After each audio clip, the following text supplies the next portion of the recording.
Con à, thì phải ít đâu 1 tỷ đấy. Con cho vợ con đi giúp mẹ đi. Không được. 1 tỷ hay là bao nhiêu, việc của mẹ, như mẹ bây giờ cầm tiền người ta mẹ phải lo thế nào đấy mà đi kiếm tiền giải người ta chứ. Mẹ tuyệt đối là không được đi nghe lời của người ngoài nhá. Xong rồi là để kiếm cớ để chia rẽ vợ chồng con đấy nhá. Biết rồi, từ bao giờ trở lên mẹ không nghe cái thằng kia nữa. Nó mà cũng bác cái mật về với nó hỏi. Mẹ nói không nghe, mẹ bảo nó về xuống nhà tìm con để con nói chuyện.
chào cô ạ.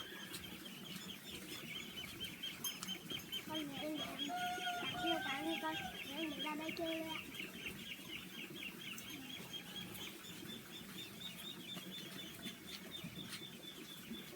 Em đi về với mẹ đi. Bye bye nhá. Bye bye, con chào cô.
chết rồi.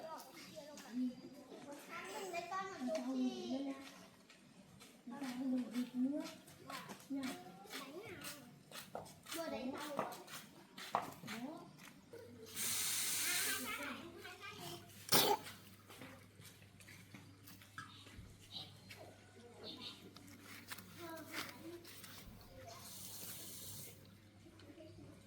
Em đố lại đi mình bên kia kìa.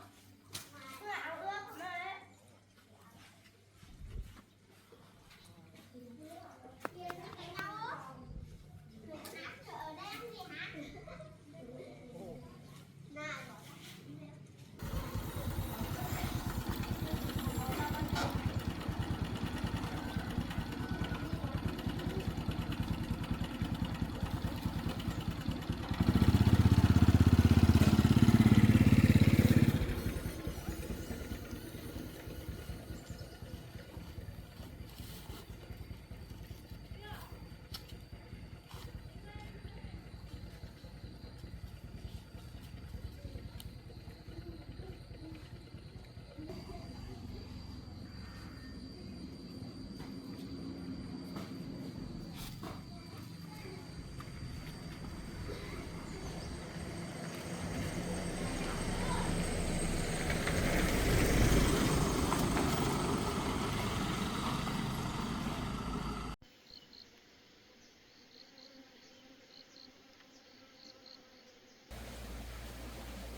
Ủa, sao lại cái cuốc đất thế? Ừ? Ghét đâu mà không đi.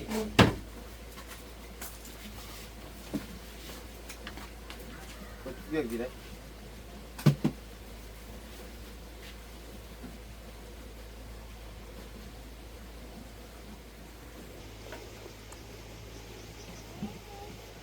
Cái lúc trưa anh ở ngoài chỗ làm anh thấy camera nhà mình báo là anh thấy như kiểu mẹ em đến à? Đó.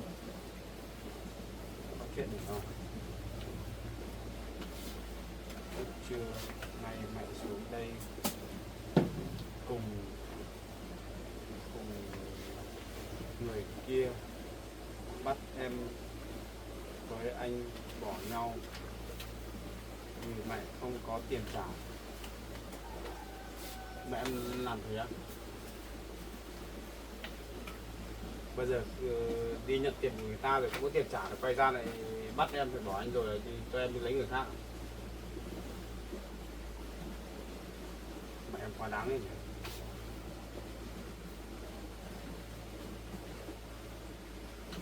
Trả 1 tỷ. Làm cái gì mà đòi người ta phải trả đến 1 tỷ tiền này.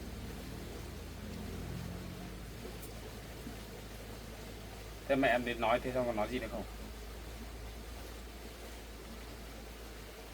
Tự nhiên anh thấy thời gian này mẹ em tốt lên mà sao bây giờ tự nhiên lại đổi ý, lại quay ra lại làm khó em thế? Không có tiền trả người ta gì. Không có tiền trả thì việc của mẹ em chứ. Ai bảo mẹ em ngày xưa nhận tiền của người ta. Giờ em có gia đình rồi, có chồng con hết rồi, giờ liên quan đến cái chuyện ngày xưa đấy. Mẹ em phải tự kiếm tiền trả chứ. Không kiếm được tiền trả thì cũng phải tìm cách nào đấy cho nó hợp lý là được. Tự nhiên thì xuống đây để bắt em bỏ chồng thế nào?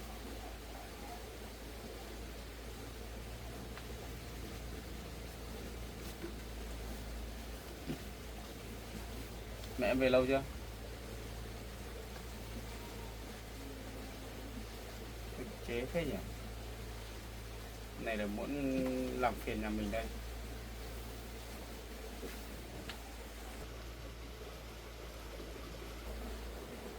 Chuyện này anh nghĩ chắc không đơn giản thế đâu. Sợ à? Không sợ đâu. Chắc không thể để cái chuyện này tiếp diễn như thế được. Chắc anh phải với em đi về nhà gặp mẹ em nói chuyện đi. Nè, đi về nhà gặp mẹ nói chuyện đi.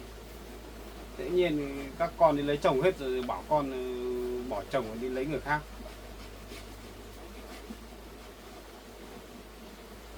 Phải đến nhà em đi nói chuyện rõ ràng với mẹ em đi, không là mấy đứa mẹ em lại đi nghe lời ai đấy xúi bậy xong rồi là làm chuyện xấu đấy. Đi, và anh đi về nhà em nào, gặp mẹ nói chuyện nào. Rồi bố đi trên kia nào.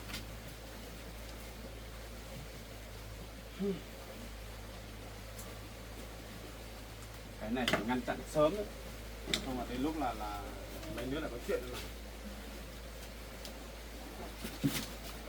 Cái thằng kia lại chắc là giục mẹ về đây ép em bỏ chồng đúng không? Biết ngay mà.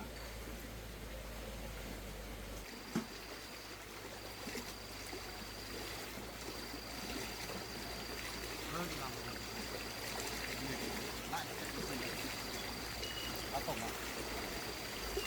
Đấy lên xe 4 nào.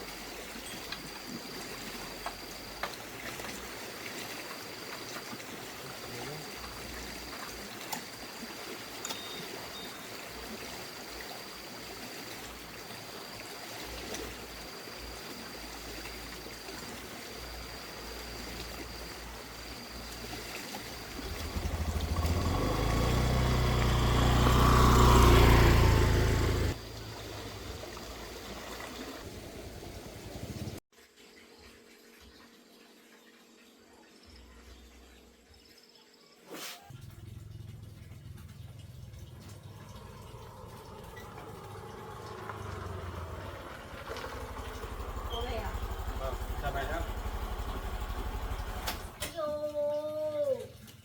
Là cái này cô cho bà một nhiều. Cho bà xem nào. Cái hộp này chữ rẻ không? Cho con hỏi mẹ một chút. Có gì con nói đi.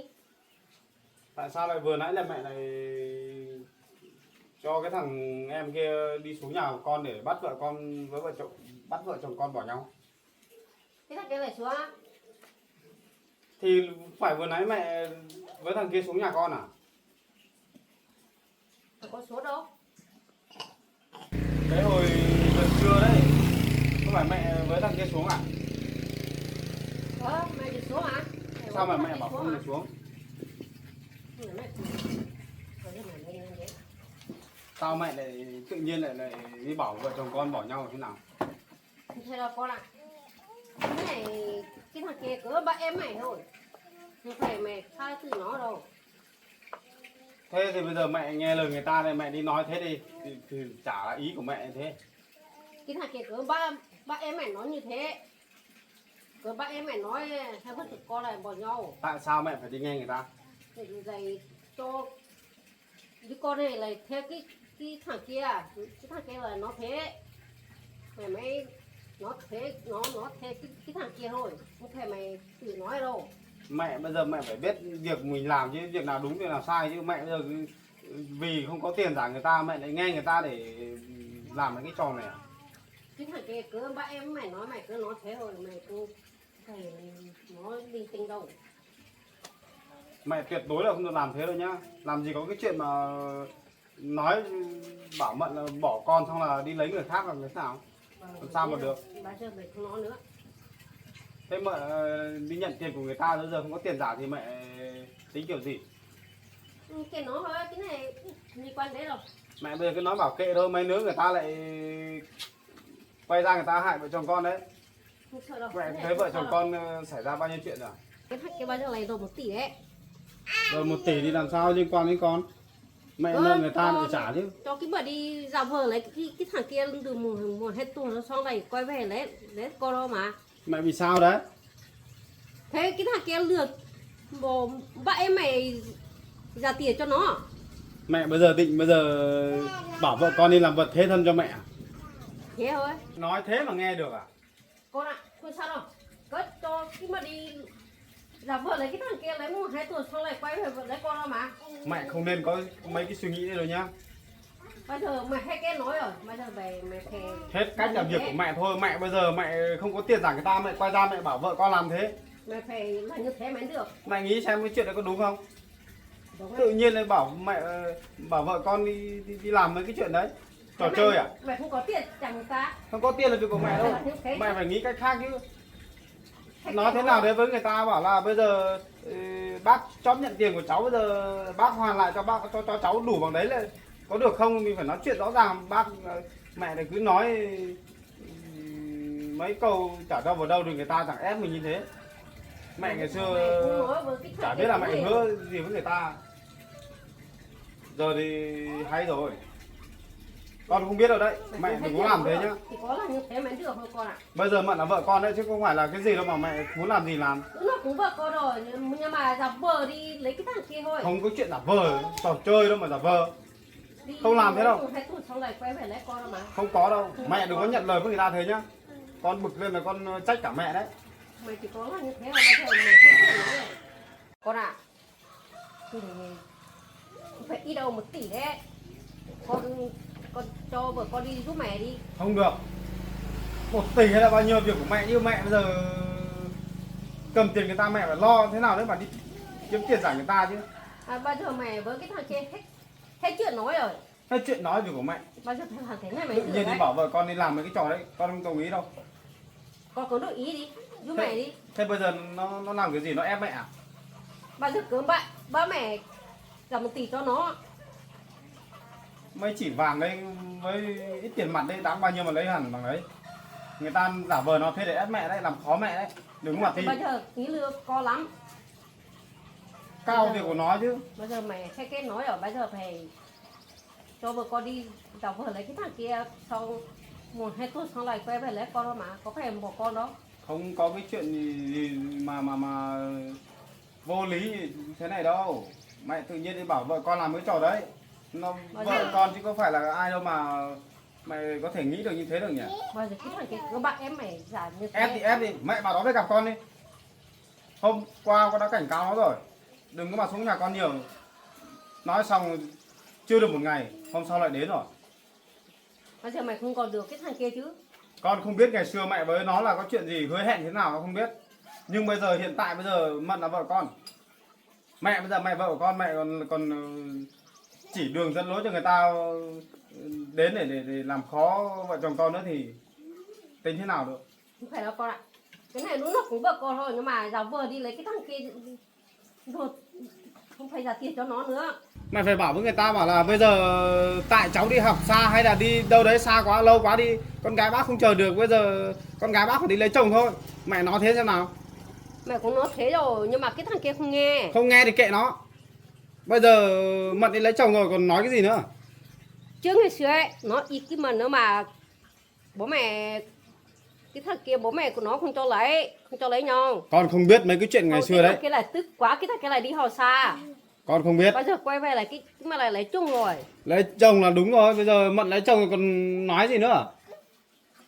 Cái trước kia này xác định lấy cái mưa rồi mới cho ba nên tiền cho mẹ. Con không Mẹ- biết. Bây giờ mẹ- chuyện bây đấy giờ là mẹ mẹ không tự biết giải đâu. quyết đi, con không biết đâu. Một lần đấy nhá.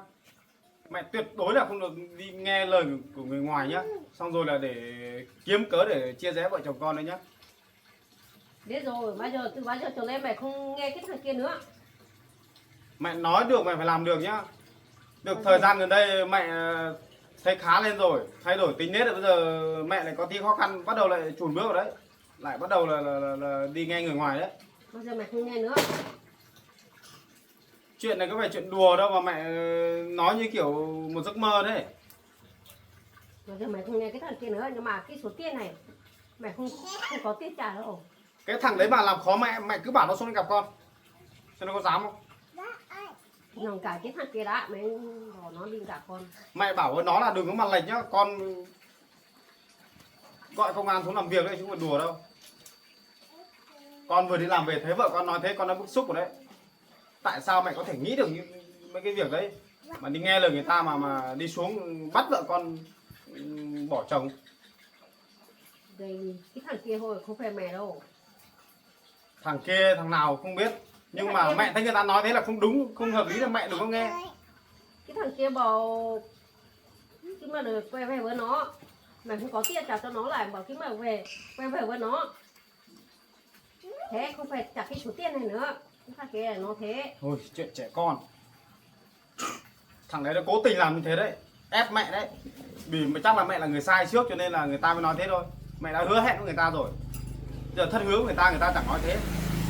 Cái số tiền này cái thằng kia ngu mới cho mẹ thôi, không phải mẹ đi đòi nó đâu. Thế sao mẹ nhận của người ta làm cái gì?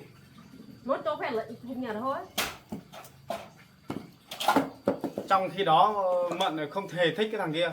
Mẹ thì mẹ chắc là hám lợi quá thì mẹ lại chót nhận tiền rồi là thỏa thuận với người ta. Đấy cái thằng kia bảo nó thích cái mặt rồi, nó lại đi làm xa, lấy tiền cho mày trước thì xin lấy cho trước. Bây giờ con không biết rồi nhá, kệ là mẹ nói cái nào thì Nó nói. cho về này quay về với cái mặt lòng bò cái này nó thế, mấy cho tiền cho mẹ cầm. Mẹ làm thế là con thấy hơi bực trong người đấy.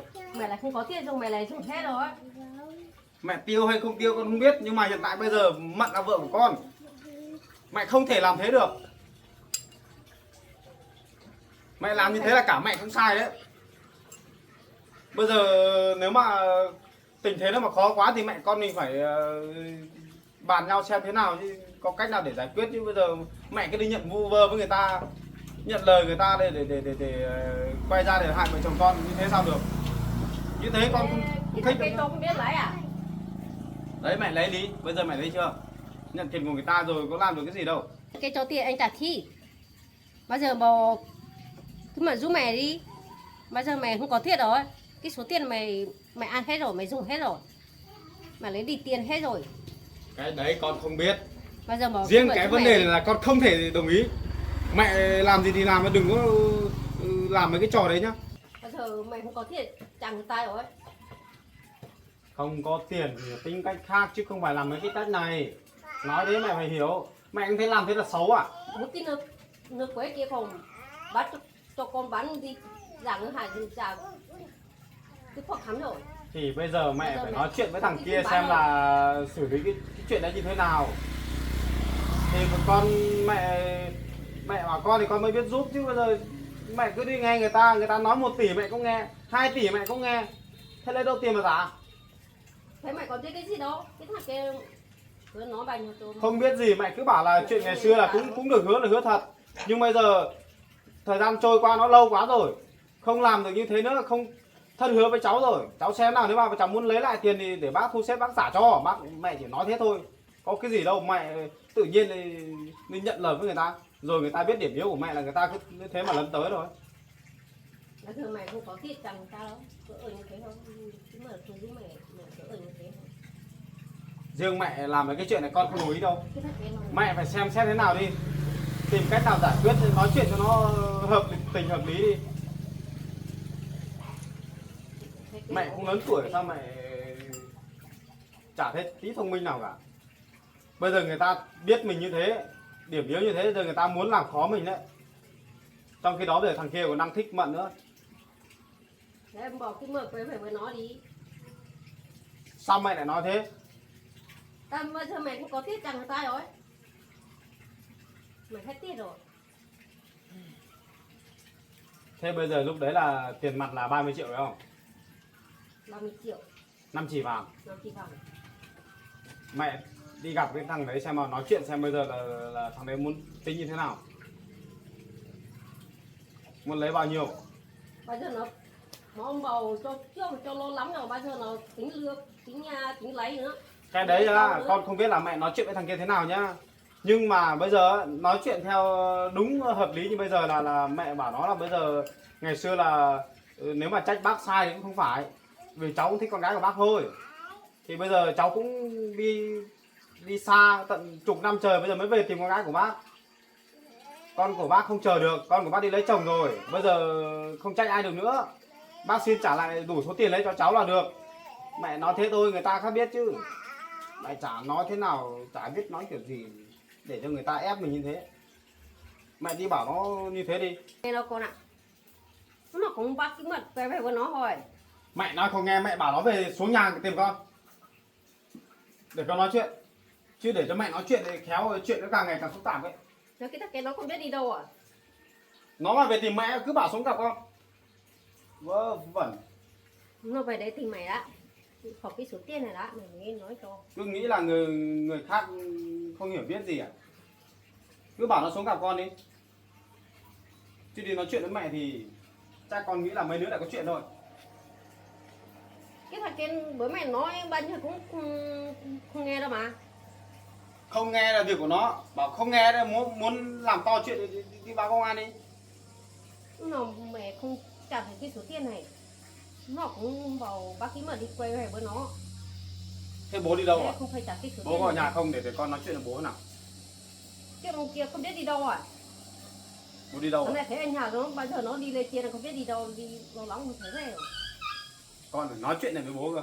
Con ạ, con đừng nói với bố nhá. Thì bố này trừ mẹ đấy. Thế là cái chuyện này mẹ cũng chưa nói với bố à? Không nói đâu. Mẹ không nói con càng phải nói. Con sợ bố chửi em, mẹ không dám nói đâu. Con đừng nói cho bố biết nhá. Mẹ sợ bố lắm. Con không biết, nói không nói con cũng chả được cái lợi gì đâu. Riêng mẹ là phải nói chuyện thế nào đấy với thằng kia để giải quyết xong cái chuyện này đi. Chuyện của mẹ với nó đấy, không phải con đâu. Nên ra cái kia mẹ cũng nói mà. Bây giờ 10 năm trước, bây giờ con biết là lúc đấy là chỗ mẹ với Mận với gia đình mình là đã làm gì với ai, đã hứa hẹn gì với ai con biết à? Bây giờ tự nhiên có người về nói thế thì con không biết đâu. Cái thằng kia chưa nó đi cái mặt thật. Con không biết. Nhưng mà bây giờ mẹ phải biết là chuyện nó đang như thế nào. Cần khắc phục kiểu gì. Có cần con giúp không thì mẹ phải xem xét xong là mẹ phải bảo con chứ. Tự nhiên người ta ép cho mấy câu là mẹ thay lòng đổi dạ ngay. Xong rồi là nghe lời người ta luôn. Nhưng mà nếu mà không quay về ấy, cũng mà phải rút tiền cho mẹ. Mẹ không có tiền chẳng người ta đâu. Mẹ phải đi nói chuyện với nó đi. Cũng rút nhỉ, cũng rút một thời cũng được. Mẹ đi nói chuyện nó. Nếu mà không nói chuyện được mẹ bảo nó xuống gặp con. Để con nói chuyện xem là cái cách trả tiền như thế nào. Hay là chia nhỏ ra để trả. Hay là như thế nào mới biết được. Mẹ không nói, không bảo gì người ta là cứ thấy mình yếu thế là người ta cứ ép thôi. Thế bây giờ không cả cái thằng kia chứ, cả cái thằng kia nó luôn. Riêng cái chuyện này là mẹ bảo con, bảo vợ con làm thế là con nhất quyết khẳng định là con không đồng ý đâu. Mẹ đừng có bao giờ đi nghe người khác mà làm mấy cái chuyện xấu hổ đấy nhá.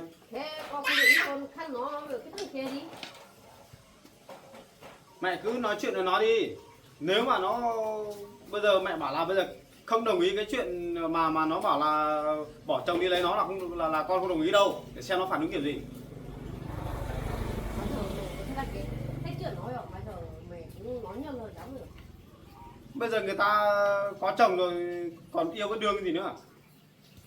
Thế mày không có thiết giả nó cũng bạ ép đi chứ mà đi quê với nó. Con nghĩ là không khéo cái vấn đề này không phải là nó yêu cái mận gì đâu, mà là khéo còn lấy cái cớ đấy để ép để tăng thêm cái tiền đấy đấy. Lấy cớ để ép mẹ đấy. Bây giờ mẹ mà không thực hiện đúng như lời hứa là nó bắt mẹ phải trả thật nhiều tiền vào thì lúc đấy chẳng khó à. Đấy, chứ ngày xưa có cho bao nhiêu tiền đâu, bây giờ bọn mày ra bao nhiêu tiền cho nó. Thế thì mẹ bị nó ép rồi. Mẹ đi nói chuyện nó không được là mẹ bảo con để con nhờ công an vào giải quyết hộ cho. Chứ không mấy cái chuyện vô lý đâu.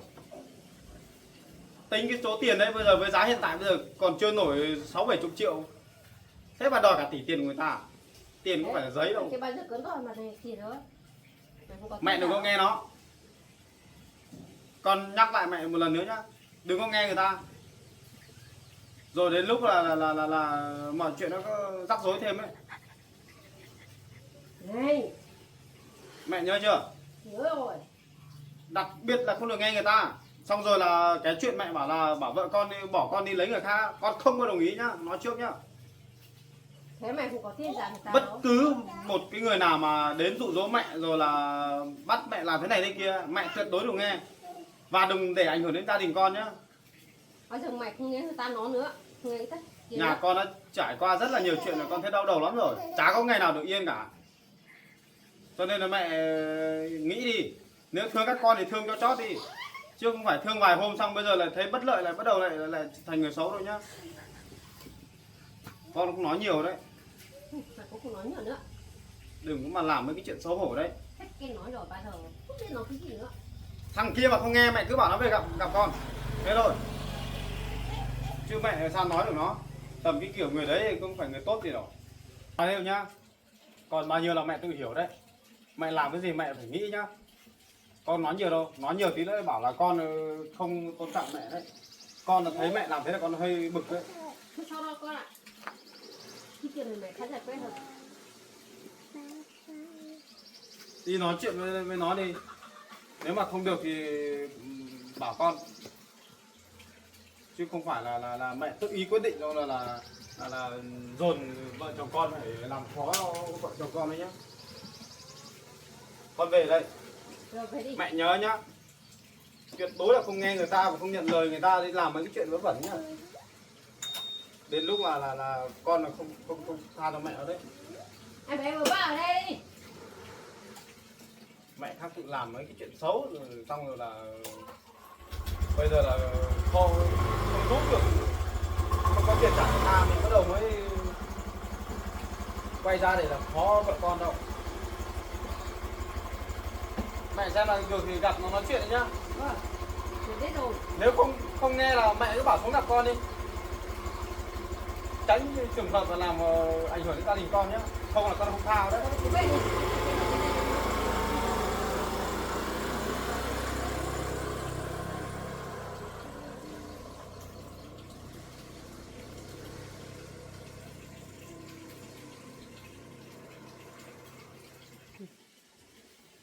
Tiền không phải ít đâu. Nhiều lắm ấy. Bây giờ mình bảo cái thằng kia với cái thằng kia bên nói chuyện không.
cháu đi tìm bác đây. Chả thấy bác hồi âm gì cái chuyện là cháu bảo bác nào rồi, bác xử lý nào rồi. Cũng thế thôi. Thế là như thế nào? Nó không nghe đâu cháu ạ. Hôm qua vừa chúng nó có về đây trừ bông một chở đấy. Nó không nghe đâu. Thế bác cũng thuyết phục cái chuyện là cháu bảo này, nếu mà không thuyết phục được ấy. Bác, nhưng mà bác còn nói với thằng con rể của bác với cái Mận bảo là bây giờ nó đòi 1 tỷ, bác có bảo thế không? Nó nói như thế rồi nhưng mà nó không nghe. Nhá, cháu bảo nhá, bây giờ ấy vấn đề này bác không khuyên được cái Mận ấy, bây giờ cháu lấy càng ngày cháu lấy càng nhiều thêm, bây giờ không phải 1 tỷ đâu, bây giờ hơn rồi đấy. Thôi rồi bác lấy cái gì về trả cho. Cái đấy là chuyện của bác, không phải việc của cháu. Đấy, việc của cháu bảo bác nào thì bác cứ làm như thế là được rồi. Thế mà bác không làm được. Bác nha, ngày trước ấy, cái lúc mà bác lấy tiền của cháu ấy, dấu vân tay của bác mực đen vẫn còn trên tờ giấy mà thỏa thuận với bác cháu mình đấy. Bác không chối được đâu. Bác đừng có bảo bác không trả cháu như thế là không được. Vân tay còn, chữ ký bác có, giấy trắng mực đen.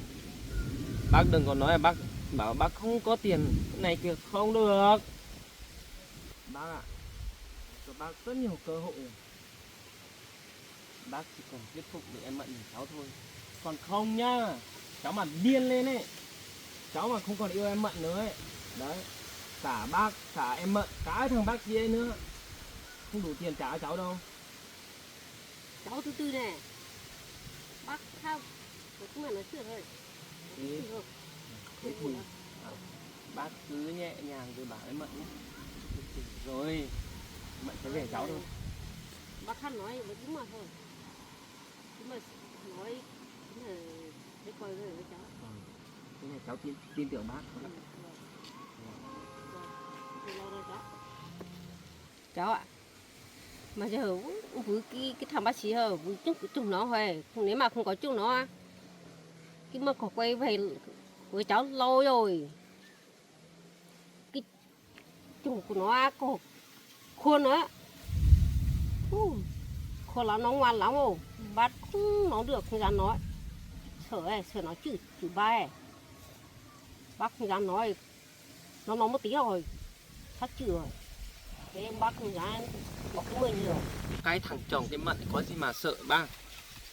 Thế bây giờ bác chỉ cần hỏi nó là bảo thằng con rể bác ấy, bảo đưa cho bác 1 tỷ rồi, trả cho cái đấy, trả cho cháu xem nó có tiền nó đưa không. Thế rồi bác phải sợ, nó có cái gì đâu, nó có tiền đâu. Bác bây giờ ấy, bác vấn đề của cháu bây giờ chỉ cần em Mận về cháu thôi, cháu chỉ cần như thế thôi. Đấy. Không nói cho cái này bác khăn rồi cái mà khăn nói trượt nó sẽ quay về với cháu. Rồi cháu tin bác lần này nữa. Đấy. Mà giờ không biết là cái gì cho cái mận hai vợ chồng giờ nhau cơ. Thế mẹ nếu bỏ nhau được nó còn mới quay về với cháu được. Cái này bác không phải lo, cháu bảo này này.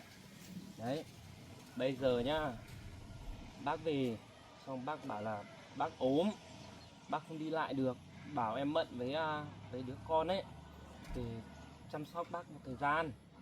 Đấy, thằng chồng nó thì cho ở nhà đi, cứ như kiểu là đấy, để hai vợ chồng nó không gần nhau nữa. Dần dần thì vợ chồng nó cái cọ này kia thì nó tự bỏ thôi, có gì đâu. Bác cứ làm thì cháu bảo. Bác ạ, nếu mà không được ấy thì thiếu gì cách về đây cháu lại bảo bác cái này làm cái khác, thiếu gì cách đâu mình, đúng không? Đấy, bác cứ nghe lời cháu là được. Mà một ba giao vợ ốm ấy một cái mưa cái trắng sâu ấy thằng nào cái thằng bác sĩ cũng về trắng sâu cũng về xem rồi lúc tay nhau về đấy nó không một gì nó đâu. Thì cháu bảo này, thì bác cấm luôn nó đi, đừng cho nó về nữa là được. Nó sắp tới được nó. thì bác cứ bảo là chỉ cần mỗi em Mận chăm sóc thôi, không cần nó đâu, thế là được. thì cứ mơ về Đấy. cũng về theo. Không, bác bảo này, xong bảo nó ở nhà trong nhà đấy, đấy, trong nhà cửa để mỗi em Mận lên đây được rồi, thế là xong á. Để em bảo cứ mơ bụng mình về thôi. Đấy, Cho con về Anh chỉ nhà bảo trong mơ. nhà. cháu thấy bác đi thích con gái mình ạ. Cháu thấy bác nói chuyện con gái có nghe đâu, lời nói của bác có trọng lượng thế nào đâu. Con gái của mình phải nói được chứ. Mấy hôm nữa về bác phải nói, bảo sao, bảo con gái làm sao mà mẹ nói là con nghe như thế là được. Đấy, Cái này bác cũng nói nhiều nhưng mà nó không nghe đâu. bây giờ ấy bác bảo là không nghe vẫn phải nghe, đấy là như thế. Nghe phải nghe, phận làm con mà, mình là mẹ không mà, đúng không? Bác cũng nói nhiều mà nó không nghe. Cho nên không nghe bác nói. Thì bác thế cháu bảo này, bác cứ làm như lúc này cháu bảo đi, cháu bảo này bác cứ làm y hệt như thế là được. Hay là em vẫn đang cần tiền, em không dám nói. Bác về bác bảo với em Mận là cần bao tiền, bác hỏi đừng bảo cháu cho nhá. Bác chỉ hỏi em Mận là em cần bao tiền. Bác bảo với cháu tiền với cháu không thành vấn đề, bác biết hoàn cảnh của cháu như nào mà. Đấy. Còn mấy cái chuyện mà thằng bác sĩ ấy, bác không phải lo đâu, thằng chồng nó lo làm cái gì. Rồi, biết rồi. Cái thằng chồng của em Mận bây giờ không liên quan chuyện gì này ở đây cả. Đấy, thế bây giờ bác có xuống nói chuyện em Mận không? Lúc thầy xuống và nói chuyện với nó mình biết chứ. Vâng, thì bác xuống nói chuyện em Mận nhé. Cháu bác cứ cho có rúa. Mà rúa đưa báo về. Đưa về sao? Đưa bác xuống em Mận cái gì? Ôi cháu ơi, nào thời gian cháu chả có. Cháu đồng ý thôi, nhưng mà cháu bảo này, cháu đưa bác đến nhà em Mận nhá. Bác vào nói chuyện, cháu chỉ ở ngoài nghe bác nói chuyện thôi nhá. Bây giờ mình xuống ấy, không biết là cái thằng chồng em Mận có ở nhà không. Nếu mà ở nhà, cháu bước vào và nói thẳng mặt luôn. Để bác cháu mình đi.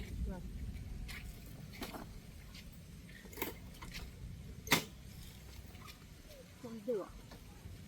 Cái này nó khó lắm. Nó có cháu cũng mà. Ừ, Đưa cũng được à. được chưa bác? Được. Cháu đi nhá. Ừ.